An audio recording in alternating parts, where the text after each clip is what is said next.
India big news 7, सिर्फ सच के साथ।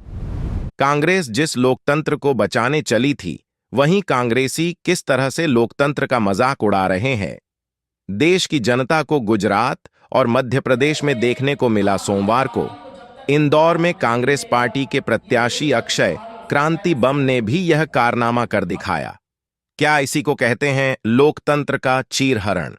इंदौर में भी गुजरात के सूरत की तरह कांग्रेस के उम्मीदवार अक्षय क्रांति बम ने अपना नामांकन वापस ले लिया। क्या अब इंदौर में भी होगी भारतीय जनता पार्टी की निर्विरोध जीत? कांग्रेस के उम्मीदवार अक्षय क्रांति बम सोमवार की सुबह 6 बजे से प्रचार कर रहे थे। उनका आखिरी प्रचार चौइथराम मंडी में हुआ। 11 बजे के बाद वे इंदौर कलेक्टर कार्यालय पहुंचे और अपना नाम चुनावी दंगल से वापस ले लिया। उनके साथ भाजपा के विधायक रमेश मेंदोला भी साथ में दिखाई दिए। बताया जाता है बम पर 17 साल से हत्या के प्रयास का मामला चल रहा था, जिसमें अक्षय बम की अहम भूमिका थी। 25 अप्रैल को स्थानीय कोर्ट में हत्या के प्रयास की धारा 307 जोड़ने के साथ 10 मई को अक्षय को कोर्ट में पेश होना था, जिसमें 7 वर्ष तक की सजा होना संभव था। इस सजा में थाने से जमानत होने का प्रावधान नहीं है। नाम वापस लेने के बाद कांग्रेस के मेन कार्यकर्ताओं का गुस्सा दिखाई देने लगा है। कांग्रेस के कार्यकर्ता अपने ही बड़े नेताओं को कोस रहे हैं। वह फोन लगाकर अपने ही नेताओं को बुरा भला बोल रहे हैं। इंदौर कांग्रेस कमेटी के कार्यवाहक अध्यक्ष देवेंद्र सिंह यादव ने कहा, इसके ले लेगा और मैंने टिकट ताकत से मांगा था कि इससे अच्छा चुनाव लड़ूंगा, मगर पैसे को देखते हुए हमारे कांग्रेस के नेताओं ने टिकट दिया। क्यों दिया उसको? क्या योगदान था उसका कांग्रेस के लिए? क्या योगदान था? कौन सा उसने संघर्ष करा कांग्रेस के लिए जो आपने उठा के उसको टिकट दे दिया? क्यों दिया? ये पार्टी हाईकमान को देखना चाहिए। आप हमारे जैसे कार्यकर्ताओं को मार रही है कांग्रेस। हमने जब टिकट मांगा दमदारी से मांगा, हम लड़ेंगे चुनाव, और आज भी हम यहाँ अकेले खड़े दमदारी से, मगर वो निकल गया। हम बताते फिर उसको। नहीं, उसमें क्या पार्टी की गलती है? पार्टी क्यों देती है ऐसे लोगों को पैसे देखकर? 5 पैसे दो, टिकट पैसे से दो, तुम पैसा देख के टिकट।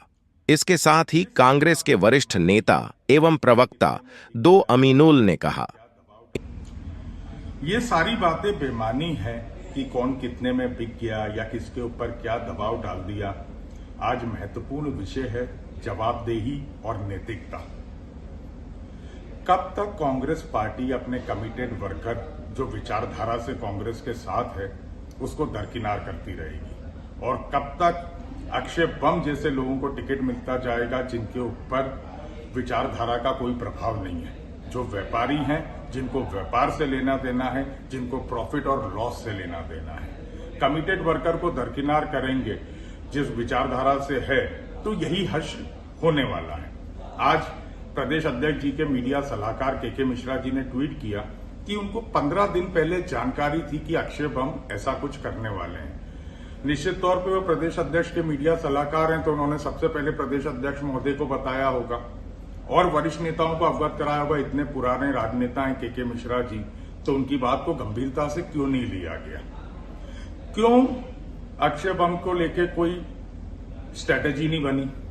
क्यों मध्य प्रदेश कांग्रेस के विधि विभाग ने डमी प्रत्याशी के साथ साथ जब ऐसी शंका थी तो एक निर्दलीय प्रत्याशी खड़ा नहीं किया? क्यों इंदौर के अंदर कांग्रेस की किरकिरी की गई? ये सवाल पैदा होते हैं और यही सवालों की जवाबदेही शीर्ष नेतृत्व को देनी होगी, नैतिकता को। इंदौर की वार्ड पार्षद रुबीना इकबाल खान ने भी कांग्रेस को ही बुरा भला बोला। उन्होंने कहा, कांग्रेस ऐसे नेताओं को क्यों टिकट देती है? जिनके लिए हमने सारी दूर मीटिंगें ली, इतनी मेहनत करी, घर घर गए, लोगों से बोला भाई कांग्रेस को वोट दीजिए, और सेनापति ने बिना लड़े ही हथियार डाल दिए। अब ये जो हुआ है, एक इंदौर हमारा पूरे हिंदुस्तान की शान है, हर बार नंबर 1 आता है, और इतना पूरे एक पहचान बनाई है इंदौर ने, और इंदौर में इस तरह की घटना हुई है। बड़ा ही मुझे तो अजीब सा लगा है ये चीज सुन के। कम से कम आप लड़ते तो सही, जो भी होता, हार जीत 2 चीज होती है कि आप हम वोट दिलवाते, जो भी होता, आप पहले ही बिना लड़ाई शहीद हो गए। तो मुझे बहुत बहुत शर्मनाक घटना है। मुझे बहुत अफसोस हुआ। कोई कांग्रेस में क्या कोई ऐसा व्यक्ति नहीं था, अच्छा व्यक्ति नहीं था जिनको आप। इधर भारतीय जनता पार्टी के खेमे में खुशी का माहौल दिखाई दिया। भारतीय जनता पार्टी की एक बैठक में कांग्रेस के उम्मीदवार अक्षय क्रांति बम ने क्या कुछ कहा है। माफी चाहूंगा कि मैंने अपना फोन सुबह 11 बजे उठाया और आपसे मुखातिब होने इस समय पर आया, तो इसके लिए आप सबसे क्षमा याचना करता हूं। अपनी बात बड़े छोटे में रखता हूं कि राष्ट्र हित की जागृति के लिए, देश प्रेम के संभाव के लिए, हमारे सनातन धर्म के पूरे विश्व में प्रचार के लिए, एक संपूर्ण और अच्छा श्रेष्ठ भारत के लिए, हर वर्ग के विकास के लिए और समाज के, हमारा जो सनातन धर्म है उसके जो ध्वजारोहक है हमारे आदरणीय नरेंद्र मोदी जी के नेतृत्व में एक भारत श्रेष्ठ भारत के लिए। और मेरा यहाँ से सबका कहना है कि आदरणीय नड्डा जी, आदरणीय अमित शाह जी और हमारे यहाँ के मध्य प्रदेश के मुख्यमंत्री आदरणीय मोहन यादव जी, हमारे जगदीश देवड़ा जी, हमारे कैलाश विजयवर्गीय जी, इन सबके विजन के लिए, इन सबके परिश्रम के लिए मैंने मंजिल पे चलना जरूर शुरू करा था। बस थोड़ा सा रास्ता बदला है। जिस रास्ते पे राष्ट्रभक्ति के लोग हैं, जिस रास्ते पे स्वयं के लोग हैं, जिस रास्ते पे दलित लोग हैं, जिस रास्ते पे पिछड़े के लोग हैं, जिस रास्ते पे जैनी है, बस अब इन सबके साथ चलना शुरू करा है और मंजिल की ओर अग्रसर हूँ। मोहन सरकार के मंत्री कैलाश विजयवर्गीय ने भी अक्षय क्रांति का स्वागत किया। उन्होंने कहा, मुझ में इतनी हिम्मत नहीं कि मैं इस तरह से कर सकूं, लेकिन अक्षय क्रांति की मैं स्वागत करता हूं कि उन्होंने जिस तरह से अक्षय ने अपना नाम वापस लेकर भारतीय जनता पार्टी को अपना विश्वास दिखाया है, वह काबिले तारीफ है। मैं अक्षय भाई के साहसिक निर्णय का स्वागत करता हूं। आज हमारे नगर अध्यक्ष गौरव जी के नेतृत्व में इंदौर में एक नया इतिहास लिखा गया है और मैं अक्षय की बहुत तारीफ करूंगा, क्योंकि जिस साहस के साथ वह काम कर रहा था और काम करते करते बीजेपी में आ गया। मैंने क्या, उसका अक्षय की जगह मैं होता तो मैं तो ऐसा नहीं कर सकता जो अक्षय ने किया। बहुत साहसी है और दृढ़ इच्छा शक्ति है। इच्छा शक्ति दृढ़ है कि यार हमको ये करना है, मतलब करना है। तो आज उनके भारतीय जनता पार्टी पे प्रवेश पर मैं उनका अभिनंदन करता हूं, स्वागत करता हूं। आप सभी जानते हैं कि हमारे देश के प्रधानमंत्री नरेंद्र मोदी जी के नेतृत्व में जिस प्रकार देश प्रगति कर रहा है और ऐसे लोग भाजपा पे आरोप लगा रहे हैं जिन्होंने खुद ने। सरकार के मंत्री विश्वास सारंग ने कहा, अक्षय क्रांति बम ने जिस तरह से नाम वापस लिया, हम उनका भाजपा में आने पर स्वागत करते हैं। सही मायने में कांग्रेस को अपने गिरेबान में झांक कर देखना चाहिए। और मध्य प्रदेश के कांग्रेस के प्रदेश अध्यक्ष जीतू पटवारी जी उसी शहर से आते हैं जहां के कांग्रेस के प्रत्याशी ने नाम वापस लिया है।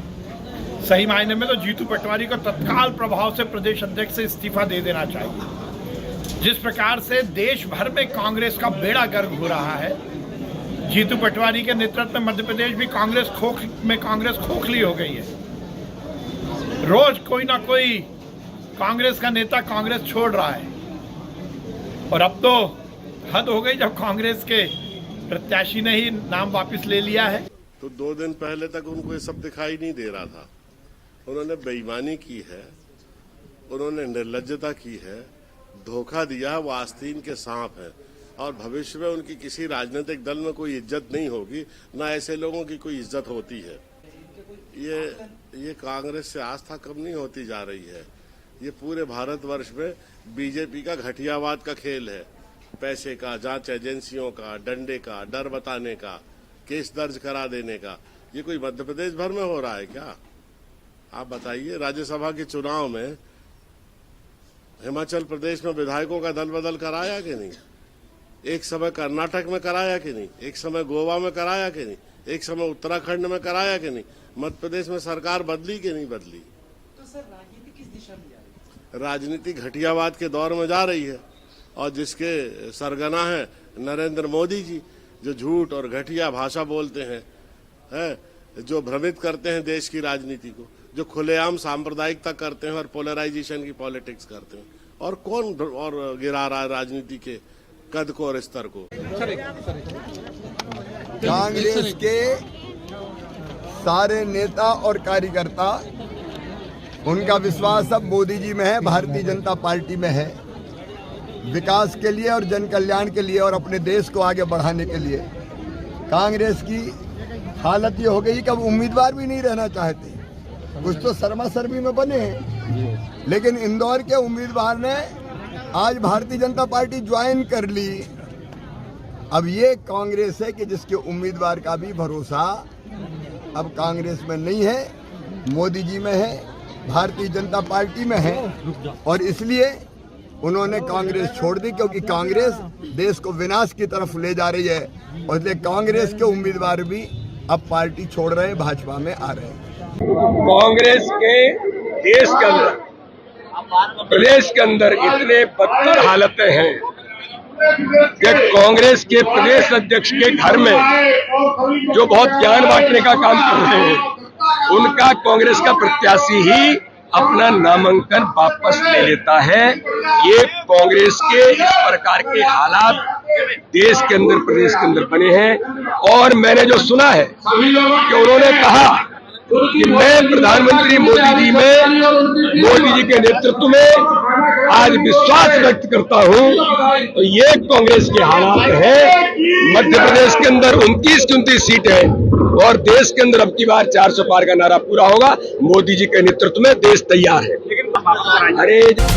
इंडिया बिग न्यूज 7, सिर्फ सच के साथ।